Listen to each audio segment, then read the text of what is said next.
spoiler!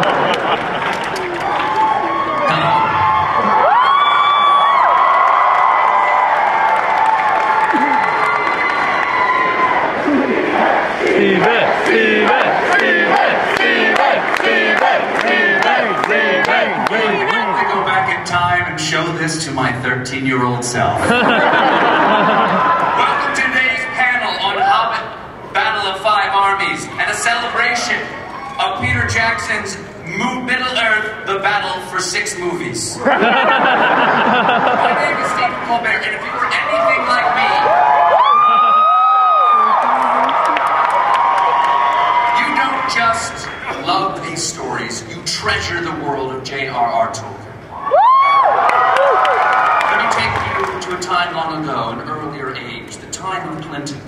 Dark days of dial-up internet. A rumor came to us that director Peter Jackson would be making an adaptation of the trilogy. At the time, many of us knew him only from his movie Heavenly Creatures. And as great as that movie is, I wasn't sure there was room for hysterical, murderous teenage girls in Middle-earth. Other than, of course, Ewan. I was worried that somehow he would take away my treasure, my hoard of precious Middle-earth stories. It was a very possessive, obsessive, very dragony feeling. So I found and followed everything I could about the progress of these movies. I remember seeing the first stills from the filming of Helm's Deep. I looked at every casting announcement. I scoured the work of John Howe and Alan Lee. I read the online debates about fantasy versus fairy tales. And I began to have hope. Not just hope the movies would be good, I was given hope that finally, people might not roll their eyes when I started talking about Middle-earth. That my head full of facts from Fëanor to Faramir might suddenly have some social value. That someone might say to me, "Hey Stephen, you know a lot about Tolkien, can you explain something to me?" And I would say, "Yes, oh God, yes, I know."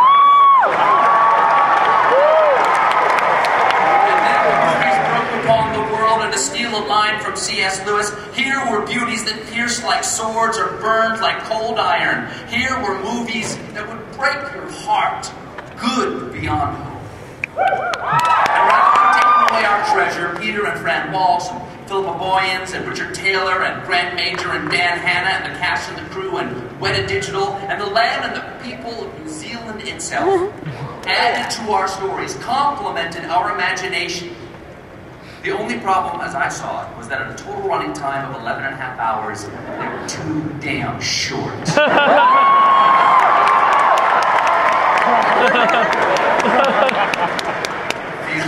Feel, this must be how Orlando Bloom feels. We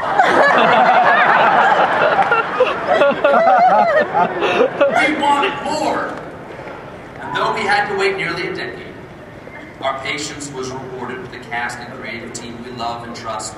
We were invited back to Hobbit, to Rivendell, across the misty mountains cold, through water, wood, and hill, by reed and willow, to finally come face to face with the beautiful but dangerous silver-tongued villain of The Hobbit, the Lake Down Spy.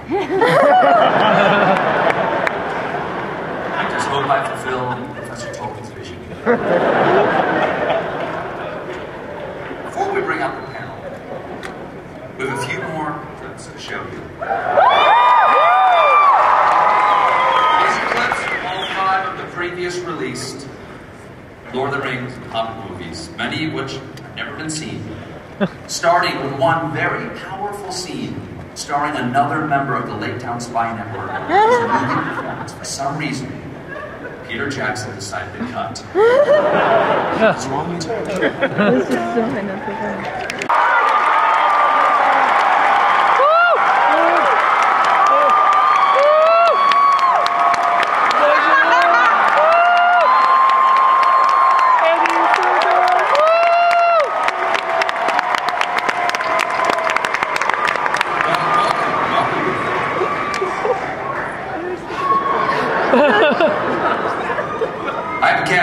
I have a question to start off for everyone on stage right now. Do you get that everywhere you go at this point? Or just everywhere in San Diego? Peter, how are you? Yes. I'm very good, thank you, Stephen. Thank you very much for coming. Well, on behalf of myself and everyone here and all of the fans around the world over the last, how many years now since the first movie came out? 13? Yeah. Thank you. Something like that. Yeah. Thank you very much for making these movies. You're very welcome.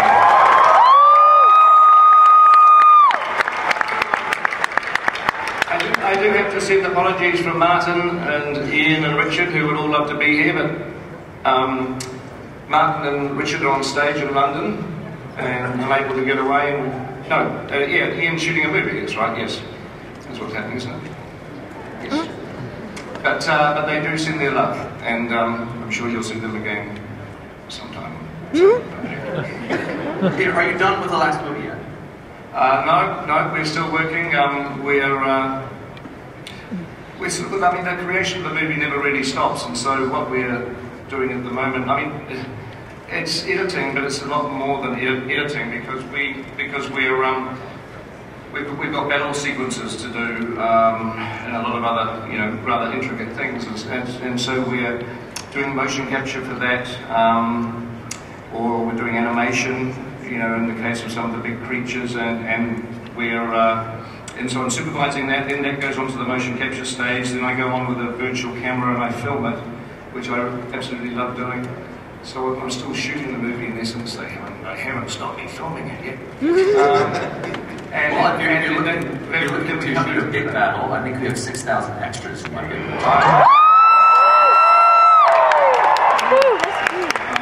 would be good too, wouldn't they?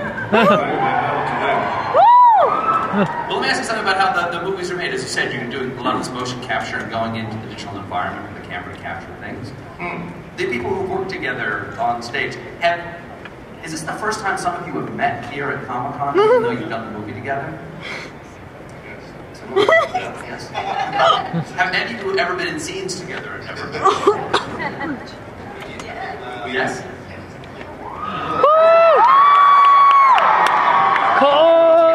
I didn't meet Kate until well after I'd finished working with her. Really? It seems to be my run of things. It was great. Did either of you complain that the other person was stealing focus? Yeah, she took ages to come out of her trailer, and You had that big long. I kept eating all the snacks, and I was in your way all the time. Yeah. Kind of amazing. Peter, when you started back in 1995 when you first started about doing these movies? 95 or 96. Sometime like that. So by the time this film is released, once it's released, and it'll still be running in 2015, you will have spent 20 years thinking about this world. Did you imagine that this was going to take a generation of your life? And is that a happy thing for me to say? Well, it's a commitment, isn't it, really? It's a commitment. But no, and it's a commitment I really have enjoyed taking. It's been you never know what's going to happen next. The very first thing that we ever pitched to Miramax back in '95 was to make The Hobbit as a single movie, and if that was successful, we'd do 2 Lord of the Rings movies. That was the pitch. That was what we ended up sort of thinking a bit differently. But yes, it was originally pitched to be 2 movies. Yeah, well, The Hobbit was going to be, we were going to shoot The Hobbit first as one movie, and then if that was successful, we would do Lord of the Rings back-to-back 2 movies. That was the pitch to Miramax, that was the original. And so everything changes, it's organic. It's not, it would be really boring if it was 20 years where you had it all laid out, you knew exactly what was going to happen, and you were just ticking the boxes, but it's an adventure. Every step of it's an adventure. I do want to complain to you again, as I have before, that since The Hobbit, which was one book, became 3 movies, technically you owe us 6 more movies for the trilogy. I'm sure if Warners could find a way to do that, they would certainly be very happy. Elijah? Yes, sir. Hello?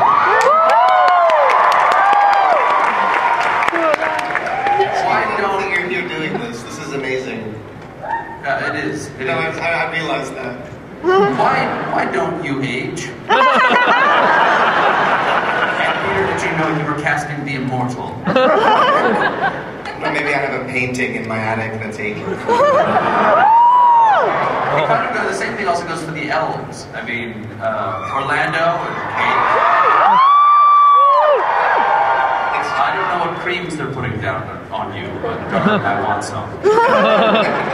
That's a good idea. We should come out with one, shouldn't we? An elf face cream. As a fan, I do have a question for the elves, people who played elves in the movie. So, since elves are immortal... You call us elves, we like it. You like being elves? Distinguish between people who played elves and people who are elves.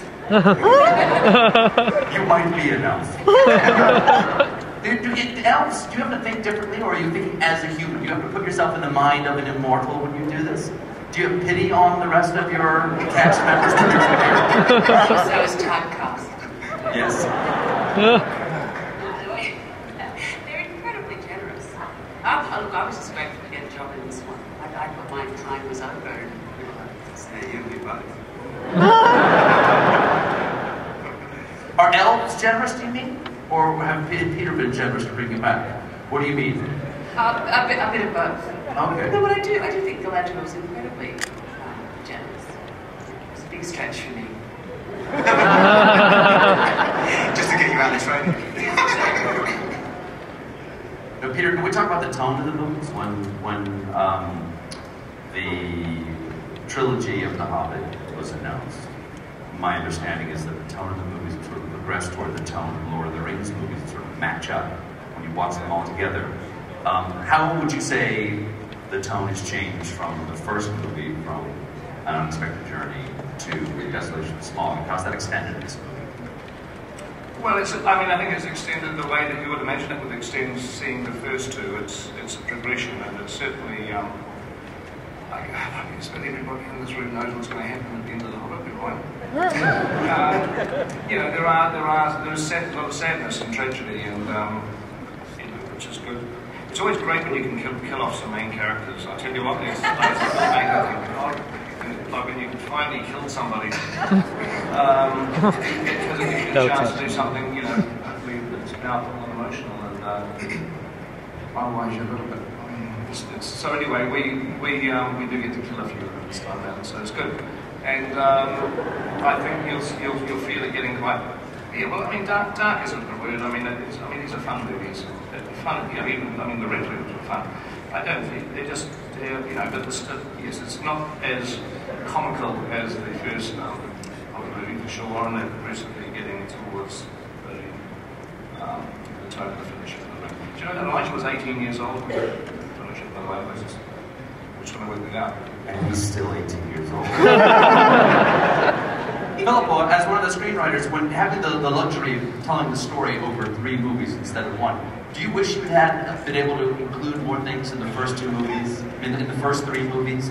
If you had this sort of pace of storytelling you have in The Hobbit as opposed to Lord of the Rings, are there things that you guys wish you could put in the first 3 movies that you had to take out just for time? Yeah, you mean in Lord of the Rings? Yeah, sure. So, I think of them as just a continuation.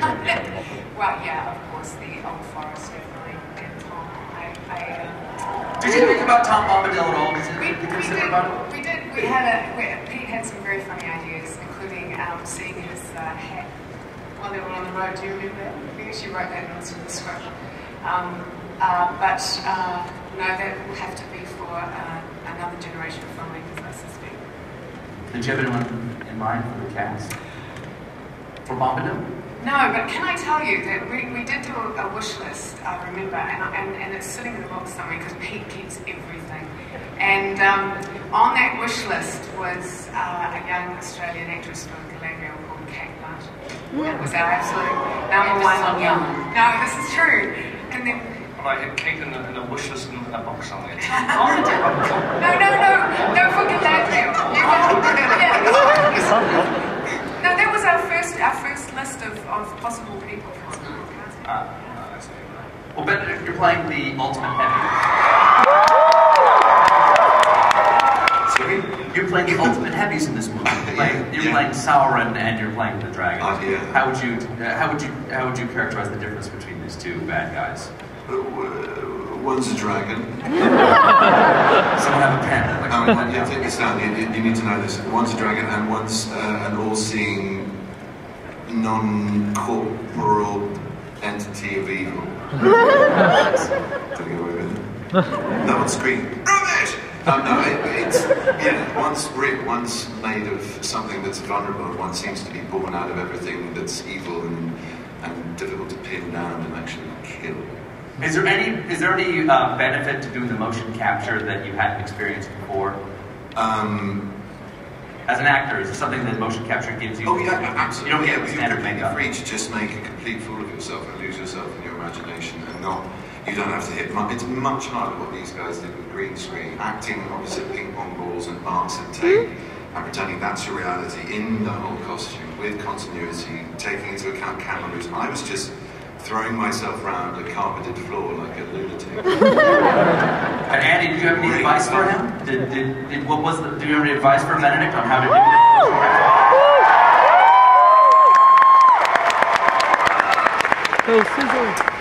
Just to make sure you don't get carpet burns, really. Yeah, put the Velcro in the right place. Exactly, yeah. Benedict, thank you. They love me. Graham, as Dwalin. Yes. As Dwalin. Do you think that the dwarves get enough credit in this movie for being heroes? Because they're not the most obviously sexy creatures. Well, obviously to the female dwarves, we're very, very sexy. Female dwarves. I've often thought that the entire journey is seeking a female dwarf. And boy, it takes us a long time. But no, it's nice to be the only representative of my race here today. I feel a little outnumbered by my Tolken compatriots, but yeah, no, it's been an extraordinary experience being a dwarf when you're 6'3". That alone was 2.5 years I'll never forget. Luke? Can you actually shoot a bow? Did you know how to do that before you took the job? Yes. Yeah. Where'd you learn? Were you a Boy Scout? No, I did it in Butlins. No one know what that is. It's a very working class holiday resort, and I went with my family as kids, and that's what we used to do. We used to archery. But no, I mean when I got to New Zealand, I really did it properly. And used a very, very big bow. It was much bigger than me, and arrows that were very, very large. And yeah, I could probably do it. We did have actually do a day to shape, because I think Aidan Turner remembers the day when we were all shooting, because the dwarves used to shoot from the hip, and I used to shoot from the face and whatever. And we had to aim at these little action men that they put on the wall, and I did it. I got it. I beat them. Kate, as an elf, we haven't had a chance to see you fight. That's one of the things that the elves do better than anyone else. They're the ninjas of Middle-earth. Are we going to be able to see you fight this time? Do you have a weapon? Well, I actually, in the high school production of The Hobbit, which he actually played the bard, so I was prepared for a bit of fighting. But as an elf, you have to wear, because you're very tall, I'm relatively tall, but not that tall, you have to wear these sort of hugely high sort of disco glam boots, which were... So it's a little bit tricky to even walk. So underneath that gown, you've got disco Fighting heels rides. on. You've got disco heels on under the gown. Not very, just for height. We do get to see Galadriel losing it a little bit in this next movie. It's a bit judgmental, yeah. I lose my shit, is that what you're about to say? Elven shit. I'm sure it sparkles. She gets to kick Sauron's ass a little in this next film. So. Philippa, have you recovered from me smoking you in the Tolkien trivia contest in August of 2010? Have you sought therapy from me crushing you? No, but it was very touching, because your very beautiful wife came up afterwards and said, I think this is the greatest night of his life. Peter challenged a trivia contest with Philippa, and I won. And I won, and it was. And as I said to you, you don't understand. I'm an athlete who's been training his entire life for a race he never knew was coming. I think it might have been a little closer than you remember.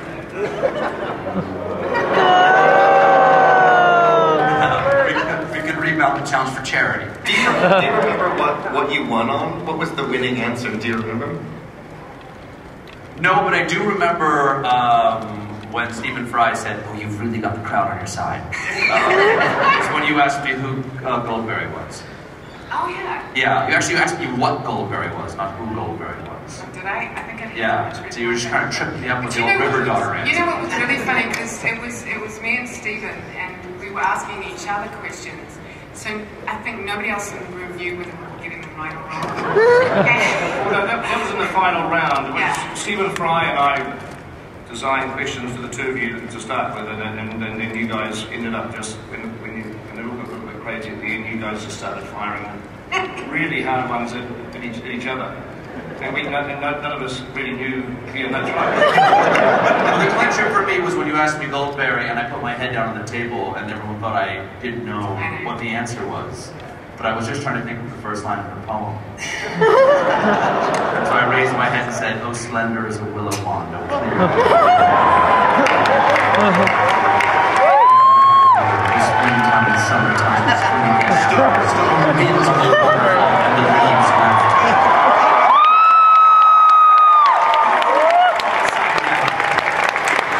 I think probably Normally winners are very modest, aren't they? I'll never have this opportunity again. Now, I've noticed that there is a difference in class in Elfendom. And Orlando, your father does not want you to date down. Perhaps the two of you could address this. Is there a social message in this movie? Yes, I'm a low-class elf. Is that what you want me to say? You are. Yes, you're a trash elf. Low-class trash elf. But my shit still sparkles. Is that on your resume? Is that how you got the gig? That was on their wish list. We've heard actually how this shit sparkles. We like her as an elf. Well, Peter, I think based on the time, I think maybe we've. Where are we? We're okay. We can do We're okay. Another All right. 5 minutes or 2 minutes of questions. All right. Have you run out of questions? Any of the actors here, I'd like to ask about your experience in New Zealand. You know, Lee, for instance, have you been to New Zealand before? I'd never been before, but I absolutely made the most of it. I love being outside and hiking and stuff, and you can't find a better place for that than New Zealand. Like, awesome hikes. Really, really fun. I had a feeling when we went down there again. Peter invited us down very kindly. My wife and my two boys and I were extras, and we spent 2 weeks down there. I had a strong feeling that I should never leave New Zealand. You know, it was really like, this is where I will be a man. You know what I mean? It really calls to you and says, are you as raw as this mountain is? Could you carve out a life? Plus no bears. Does anybody do any adventure travel down there? Because there are a lot of ways to kill yourself not being killed by an animal in New Zealand. Did anybody take advantage of any of this sort of adventure? I went heli. I can say this now because we're out of contract. But I did go a glacier while I was down there. And you didn't tell anyone? They helicoptered us up to the middle of the Fox Glacier and then left us there for a few hours. Really? And we went through ice caves. Yeah. And then me and Aidan jumped out of an aeroplane as well. It's the sort of country you can do a lot of that jumping. I jumped out of things, jumped off things. They didn't get thrown out of or off. Orlando, did you move down there for any period of time? 3 years. After the movie was over, I understood that you stayed for a while. It's funny actually because there was an email exchange between me and Dom and Elijah just 2 days ago talking about getting residency in New Zealand. Like, they would have started applying for residency. I'm sure they thought, Yeah. Paulie throws himself off anything and with a bungee on. Unbelievable. Can any of you come to the stories of Lord of the Rings and The Hobbit for the first time through the films? And did it make you then go back to the books, or did you say, to hell with it, I'm never going to read it? Elijah, did you go back and read the books? Actually, I haven't. with me today. Oh, we're never. I know I'm getting you for Christmas. Listen, I've said this before. I'm okay. Elijah, do you know how to read? You've been children since you were a child. I read The Hobbit when I was a child, and it was a big, big book for me. And I had The Lord of the Rings on my shelf, and it was one of those things that was very daunting, and it was kind of always there, and I thought, I'll get to that one day. And then these movies came about, and I felt like I was living it and experienced it in such a profoundly deep way that I never really consulted my words. I imagine it's something that I will go back to, but I don't know. It was such an experience over the course of such a long period of time. I loved reading Lord of the Rings so much when I was young that when I got about 25 pages to the end of Return of the King, I took my book and I reverently closed it and I said, I will never read those pages because this story must go on. Aww. And I've never read those pages. Ever. Evangeline is a serious geek, a serious Tolkien geek. No, I love Tolkien, but I don't know squat. Like, I can't remember the names, the places, so I fail every Tolkien geek test. Don't try. But I love him. Oh, he's so disappointed. I'm not disappointed at all. Actually, you've never been more attractive. What do you think of my hair? Should I keep this? Fantastic. Andy, tell me about the work. Tell us all about the work you're doing in London now with your company. Wow. Well, look, I mean, it's been an extraordinary 15 years. When Peter asked me to come, when I met Peter and Fran in London back in 1999, I think it was, and the idea of playing this creature Golem came up, and there wasn't like an exact method of how it was going to be done, but basically Peter wanted an actor to come on set and be there and play the character and not have Elijah and Sean have to imagine someone. It basically changed the course of my life with such magnitude.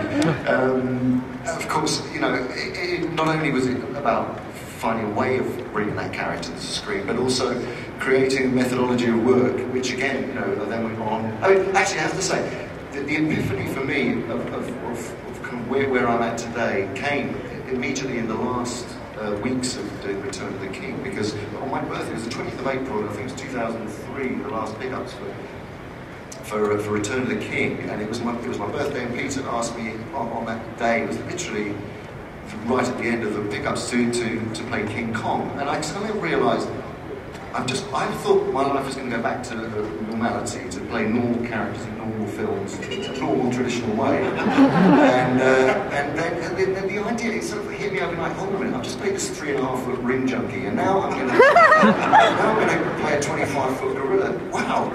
This means typecasting is no more.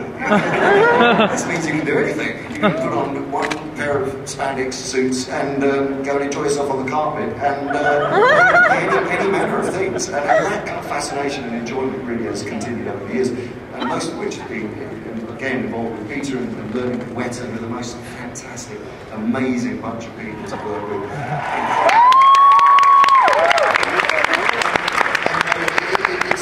It's a sort of knowledge base and a skill set, and which I love and adore, and I do think philosophically as an actor it does break down so many barriers. You can play anything, whatever you are, it doesn't matter. You can play anything.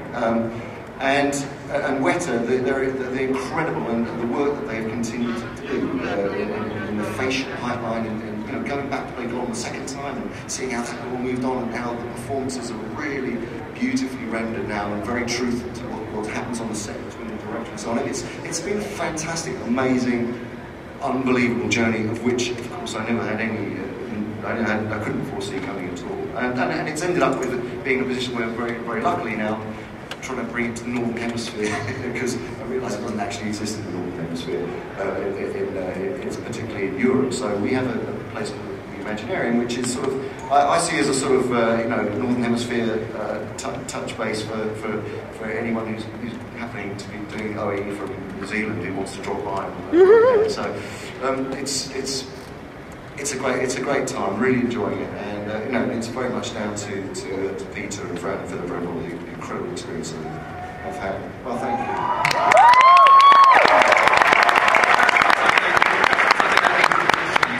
Going back to normal films after doing this. But I think certainly after the first 3 films, what it meant to make a normal film had changed. And the work that you did actually sort of as the Lon Chaney of the digital world is to change what could be done on screen, and for Peter and his team to change for one thing, what spectacle means in a movie. Certainly after the Battle of Palaner Fields in the 3rd movie, I said immediately after the battle's over, nothing can ever be called spectacle again without first being compared to this event. And so, how do you see the change that's happened in film? Like every battle, two people clashing, like close shots of people clashing in a battle on screen these days, looks something like it's an echo of that Dagorlag battle at the beginning of the prologue for the first Fellowship of the Ring. Everything's got that rush and that clash feeling that just didn't exist before. Do you see your work being echoed? I did a little bit, yeah. I did recognise some of the sort of style of some films that came through in the years following. But I mean, that's amazing. I mean, as a filmmaker, there's no better compliment than to feel that you've influenced the way in which other filmmakers, the tools that they can use and the way that they might want to shoot the movies. So it's I'm in the middle of doing a battle right now, actually. Big battle of the 5 armies. Would you by any chance have any way to give us an idea of what that movie is like?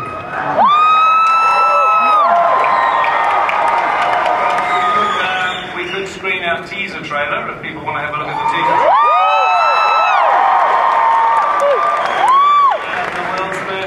Screening of the Battle of the 5 Armies teaser trailer. Should we?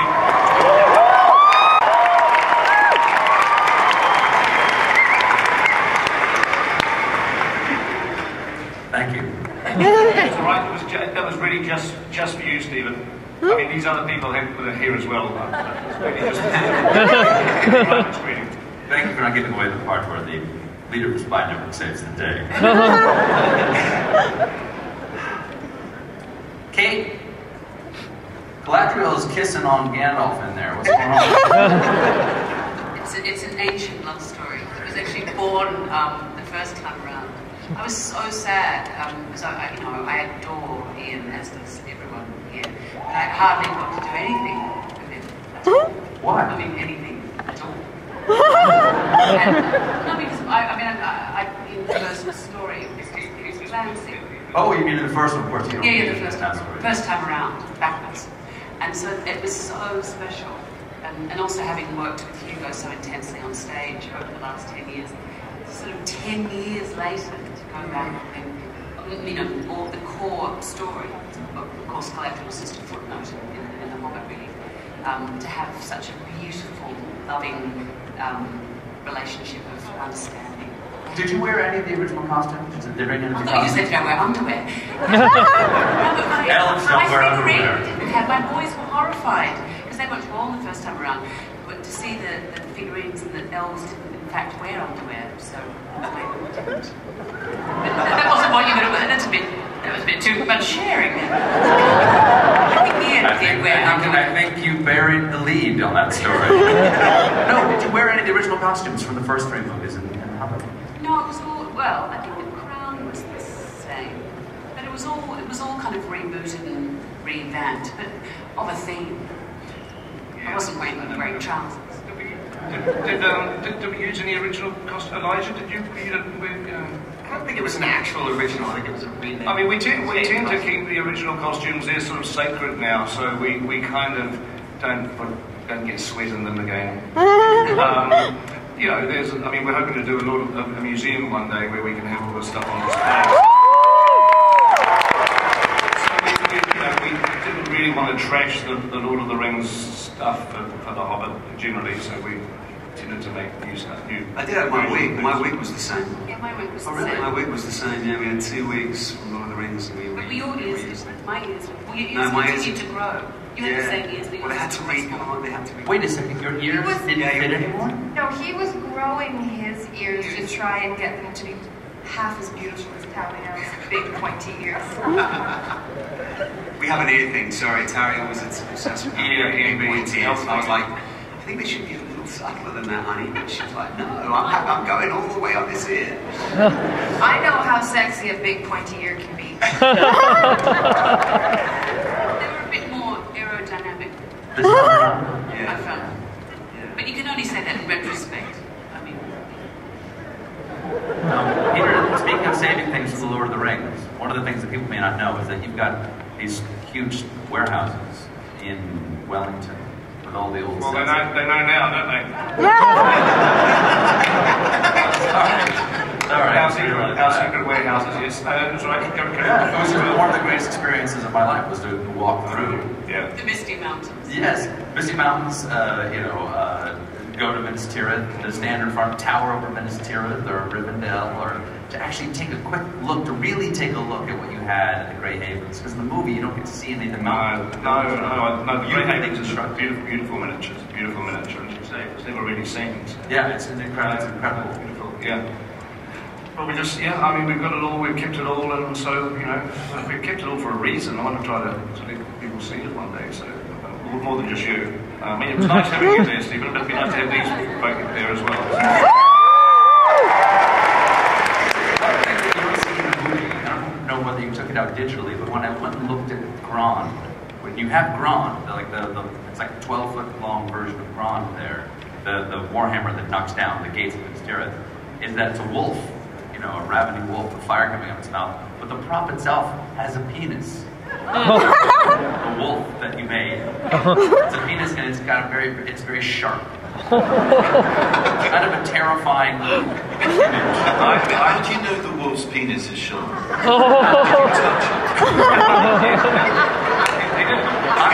I'm a super fan.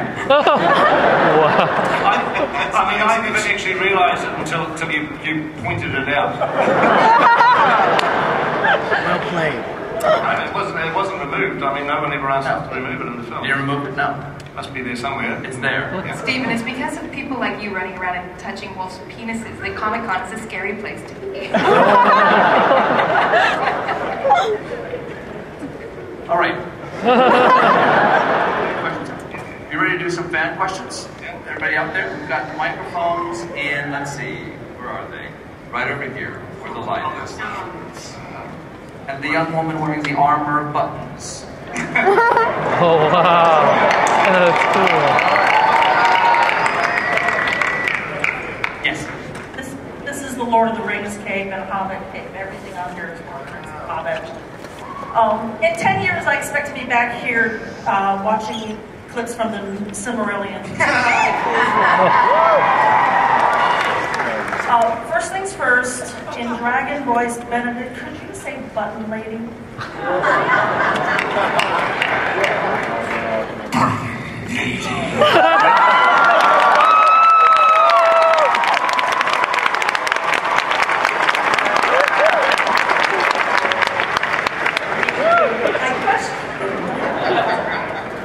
My question is for a couple of the elves. We've seen that two-shot of Bard and Legolas. My question is, does Legolas teach Bard about archery, or does Bard teach Legolas about it? Whoa, I like the way you're going with that. We'll blow off. You do get to kill the dragon. Do you want a sensible answer or do you want a silly answer?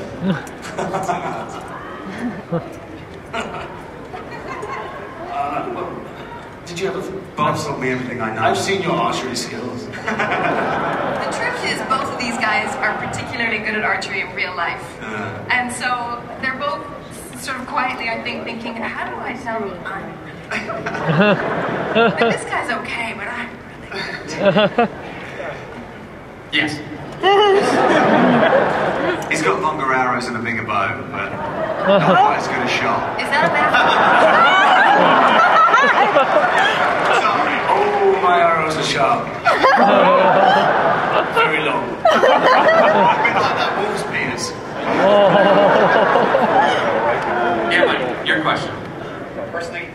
Mr. Jackson, and to everyone involved in these. Thank you very much for bringing these super epic.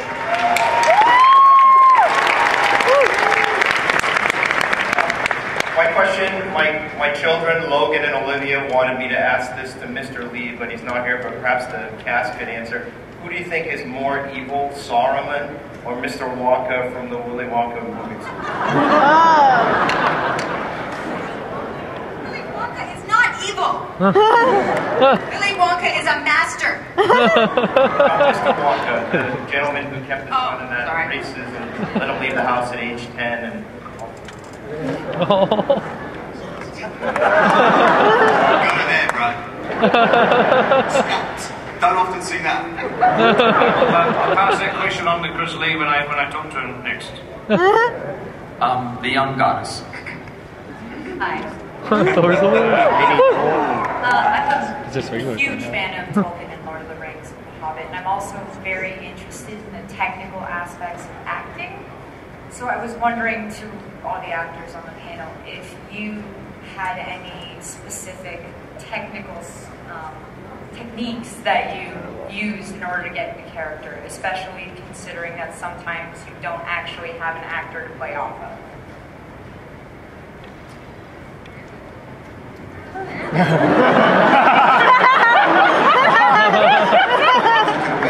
Andy Seegers has been voted the answer.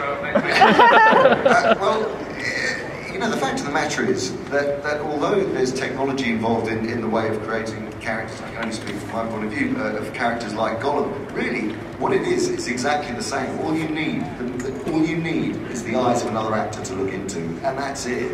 You know, people attach this whole kind of mystery to performance capture. Really, the magic is having brilliant actors together in a room, or on a set, or in an environment, and being able to play off each other, and not let the technology become part of it. That really is the key. So it's about, you know, embodying the character as you would in a very normal way, despite the fact they're only wearing a spandex suit. You know, any of that stuff is just about applying, you know, losing the ability to lose yourself in a world, to lose yourself in a character, to bury yourself in a part so deep that you believe that you're that person or whatever. I mean, the technical aspects are challenging in movies like this. There's no question, but I don't think anybody on this stage really would let that get in the way of what it's really about. And I think that's the key. Well, it's like layers of imagination. You've got Tolkien's imagination, and then our imagination comes in, and then the CGI comes on top of that. And it's like all of these kind of beautiful collaborations, you know, one on top of each other. But if everyone's imagination is kind of alive, I think the movie gets cool. I think also must be said that, I mean, it's talking about working to a tennis ball or green screen. Certainly in the first movies, I had no idea how to play an elf. And unlike any director I think I've ever worked with, Peter and also Philippa and Fran, before every scene, would absolutely, as if this was a piece of naturalism, describe what had happened before, that show you pictures, drawings, things, plates they'd already shot, what you were looking at, the atmosphere that you were in. So even though there were fans going and wind blowing and people covered in dots and with half prosthetics, you were completely invited into the given circumstances of the world, as if you know you were doing Chekhov, kind of, with prosthetic ears. Yes. Hello. This question's to Lee, Andy, Benedict, and maybe the rest of the cast. If you had to take the characters that you played to attend Comic-Con, where would you take them and why? Hall H. I don't think I'd fit in anywhere else. Yeah.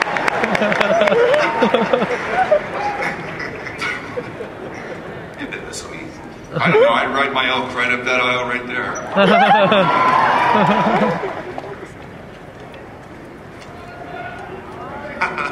Oh, I left that out in New Zealand. I don't have anything. Let's move on to the next question. I asked Andy as well, so. Oh. Well, I don't know where I'd go, but Golem would probably go. Well, why don't we ask him and see where he'd go? Well, my secret dream. Precious. Yes, what is it? I would quite like to go backstage with Stephen Colbert. see what he's got inside his costume, precious. Yes.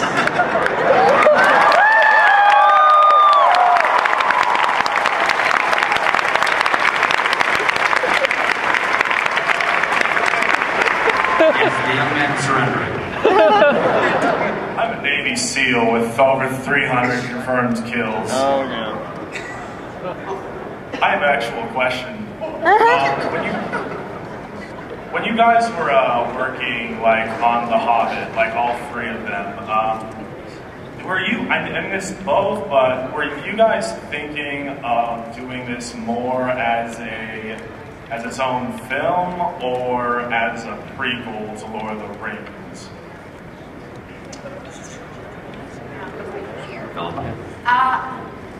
It's interesting because we did make the decision to use the appendices and from the Lord of the Rings, so we knew it was going to be set against that backdrop. So it did shift it, of course, from the children's novel, which it clearly was written to be by Professor Tolkien. But what's cool about that is we do get to go places that you know about in the novel, but happen. You know, Gandalf leaves the company. We get to follow him. We get to see what happens in Dol Guldur, and we get to see the White Council go up against Sauron. So that kind of stuff makes it really cool. Yeah, it's you know, when Tolkien wrote The Hobbit in 1937, it was just written as a book that he wrote in the absence of any other Middle Earth material at that stage. But of course, the Hobbit movie is different because the Hobbit movie is coming out after the Lord of the Rings film. So we come at it from a different direction than Tolkien did. He sort of worked his way up, and we're kind of working our way down the other direction, really, to sort of to blend them. But I mean, I've always wanted to just make them work as a 6-film set. That's what I mean. With the goal going in at the beginning was to try to get the Hobbit and to be the tonally, to be going to Fellowship, which then ultimately ends with Return of the King. So I've been always just thinking of the 6-film sort of box DVD set, except by the time it's finished, probably won't be any DVDs anymore, but never mind. It was a shame, but the 6-film downloads doesn't. What's cool about it though is you do get some people are going to watch this from the beginning. They'll have never seen it. They get to start with the Hobbit and go all the way through. And you mentioned Galadriel's relationship with Gandalf. So when you get to Fellowship and Legolas says he fell, and your reaction to that is going to have a whole new meaning, I think, now once you see what they go through with Tolkien. Yeah, there's a generation. We meet a lot of people that have got young kids who they're taking them to the Hobbit films. They've never seen the Rings films, and they're going to see the third Hobbit movie, and then they're going to show them the Rings movies. So there's a generation now that is going to be the way that they're going to think these films. I think we have time for one more question.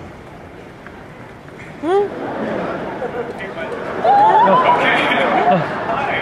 Hi. Extended edition. Are here. But over the years, there's this rumor there's more footage out there we haven't seen. Is it going to be the big 6 disc set? How are we going to see an even longer cut of Lord of the Rings down the road? Or have we seen the definitive version of those original?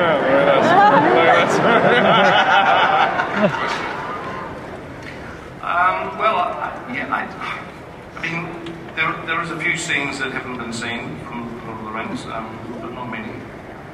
Very, very few. What were those scenes? I'll tell you one day. Don't worry. I'll just keep. It's I mean, there was a Arwen and Aragorn scene, wasn't it, when they were younger, when they first met. Vigo looked like he was 12 years old without the help of computers. It was quite amazing. But no, there is a few scenes, but I don't know. We might try to put them back in. I mean, it's not without its issues, because the Lord of the Rings was 7 million feet of 35mm film, which is sitting in a mountain in Arizona somewhere, I think, at the moment. seriously. I think that's where Warner Brothers have some vault somewhere, a nuclear-proof vault somewhere where all the negative, like our 7 million feet of our film is sitting in, which we have to go and retrieve it. So it's a big logistical thing, which I don't think anyone's quite got their heads around. But if there's enough interest from people.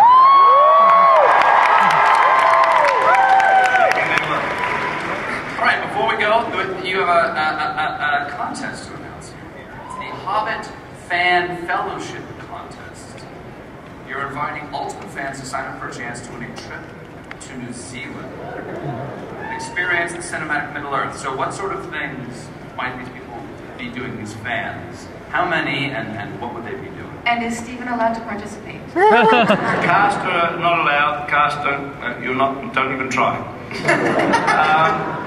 There's going to be more information on the internet about how how you get into this. It's like we're going to be choosing people to come down in early November, and you're going to be the first people in the world to look at the Battle of the Five Armies with me sitting in a cinema in New Zealand. It may not even be finished. It may not quite be finished, but it'll be close to being finished.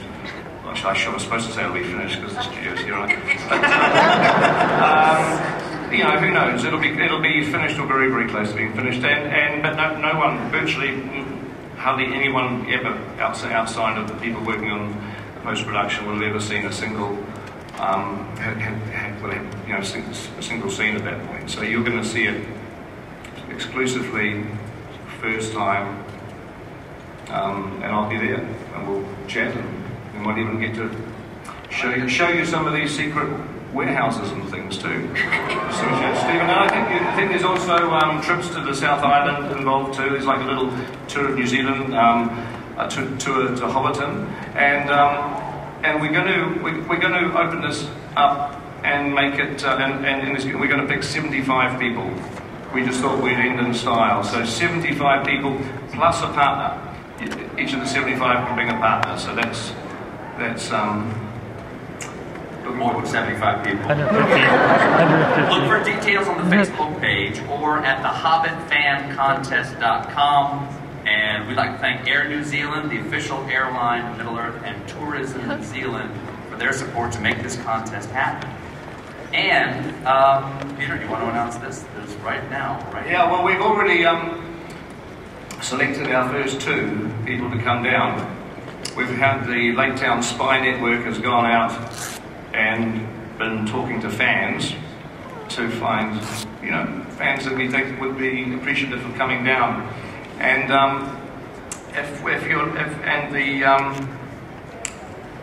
so we've chosen 2. We'd love to choose more than 2, but you can all apply. You can all. It's not even applying. It's like you've got to do stuff, but you'll wait till the details come out on the net. But the 2 Chris McMeans. Are you here, Chris McMeans, Austin, Texas? Yeah, Austin, Texas. Yeah. Chris. Nice.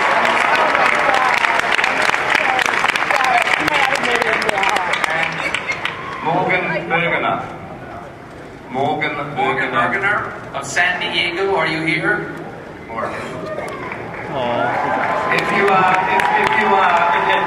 can you make your way to the microphone? Can you make your way to the question mic at the end of the presentation, and a Warner's representative will meet you. But seriously, that's only 2 out of 75, so there's still 73 places to go, and we will hopefully see some of you down in New Zealand in November for this secret screening.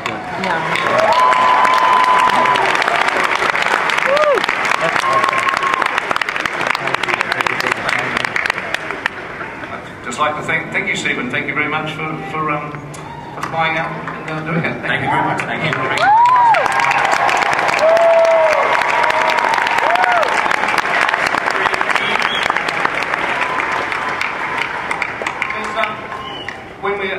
Does anyone want to see the teaser trailer again? Let's put the teaser one more time, please. One more time with the teaser. Hey, we're the Guardians of the Galaxy, and we're here to We're too late, aren't we? Sorry, Star-Lord, but our movie comes out this week and Hasbro only made 3 out of the 5 of us. You gotta be kidding me! After all these years, that's like making Rocket Raccoon a Build-A-Figure. We need to talk.